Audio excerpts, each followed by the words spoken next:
Have you ever wondered how some people seem to effortlessly save money and live clutter-free lives? What's their secret? In today's video, I'm going to share with you the 10 things I stopped buying that have transformed my life, saved me money, and brought a sense of minimalism and peace. Stick around to find out if cutting these items can help you too. Whether you're looking to simplify your life or boost your savings, these tips might just be the game changer you need. But first, let's save that money. Number 1. Bottled water.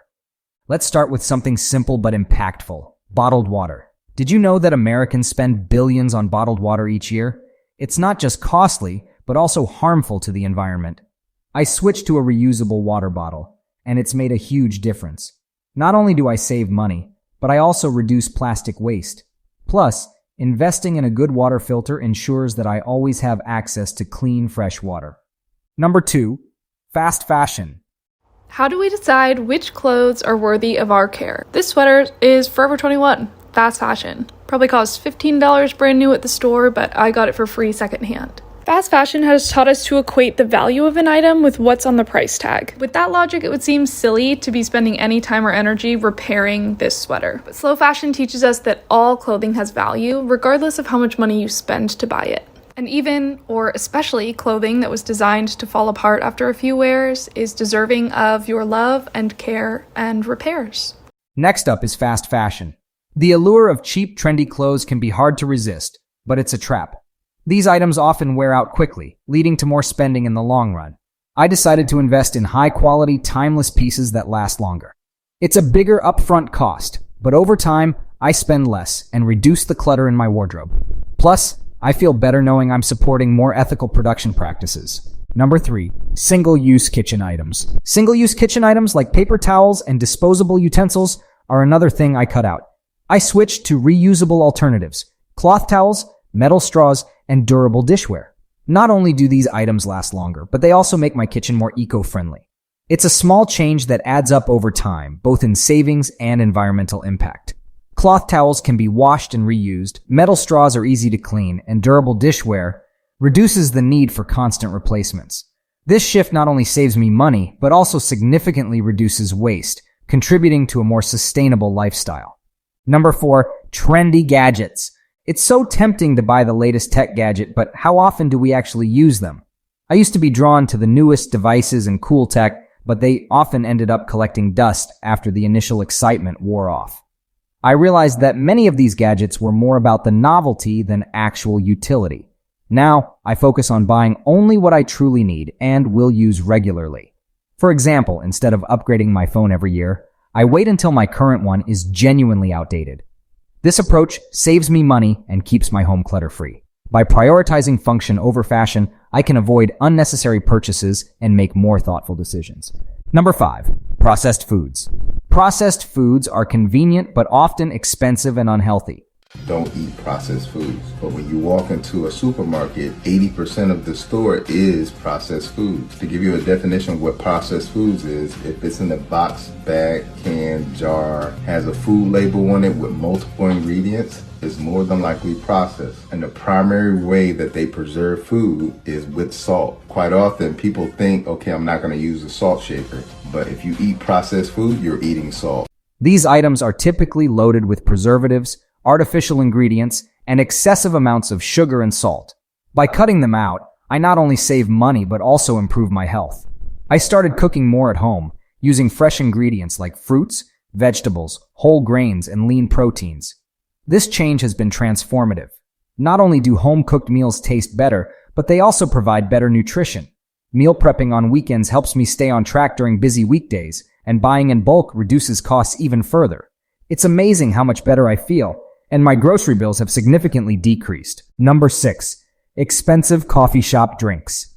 Those daily trips to the coffee shop can add up quickly. I used to spend a small fortune on fancy coffee drinks, often without realizing how much it was affecting my budget. Now, I make my coffee at home. Investing in a good coffee maker and learning how to make my favorite drinks has been a game changer.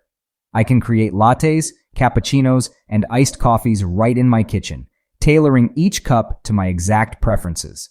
This approach is not only cheaper, but also fun and rewarding. I also experiment with different coffee beans and brewing methods. discovering new flavors along the way.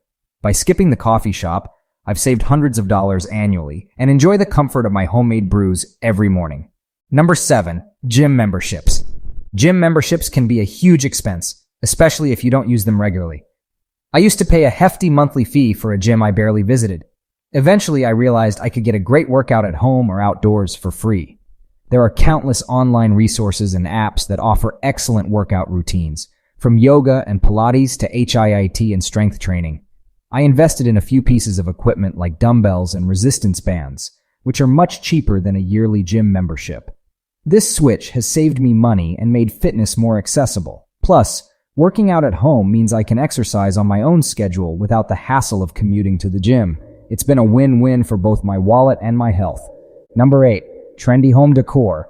Home decor trends change quickly, and keeping up with them can be costly. I used to buy new items frequently to stay on trend, but I soon realized it was draining my finances and cluttering my home. Instead, I now focus on a timeless, minimalist aesthetic. I invest in quality pieces that I truly love and that will last for years. This approach not only saves money, but also creates a more serene and cohesive living space. I choose neutral colors and versatile designs that can easily be updated with smaller, more affordable accessories like throw pillows or artwork. By prioritizing quality over quantity and timeless over trendy, my home feels more organized and stylish without the need for constant redecorating. Number 9, multiple streaming services. Having subscriptions to multiple streaming services can quickly become expensive. I realized I was paying for content I rarely watched and often forgot to cancel unused subscriptions. To cut costs, I now stick to 1 or 2 services that I use the most and cancel the rest. This not only saves money, but also helps me focus on enjoying the content I truly love. I rotate services based on the shows and movies available, subscribing to one for a few months and then switching to another. This method keeps entertainment fresh without the overwhelming choices and hefty monthly bills. It's amazing how much money you can save by cutting back on these subscriptions and being more intentional with your viewing habits. Number 10, impulse purchases. Impulsive buying. Rich people don't spend a lot of money on purchases they make on the spur of the moment because they know that most of the time, this is a waste of money.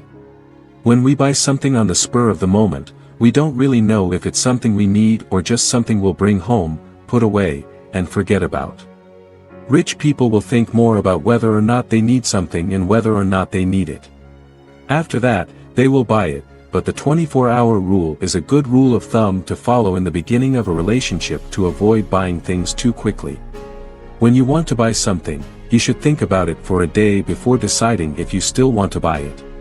If you still want to buy it, you should probably do so because you need it, not just because you thought it was pretty for a second. Lastly, let's talk about impulse purchases. It's easy to get caught up in the moment and buy things we don't really need. I started implementing a 30-day rule. If I want to buy something, I wait 30 days. If I still want it after that time, I'll consider buying it. Most of the time, the urge passes, and I save money by not buying unnecessary items. Cutting these 10 items from my life has brought me financial savings and a sense of peace and simplicity. Minimalism isn't just about having fewer things, it's about making thoughtful choices that enhance your life. I hope these tips inspire you to evaluate your own spending habits and find ways to simplify and save. What are some things you've stopped buying? Share in the comments below. And don't forget to like, share, and subscribe to our channel for more tips on minimalism and saving money. Thanks for watching, and we will see you in our next video.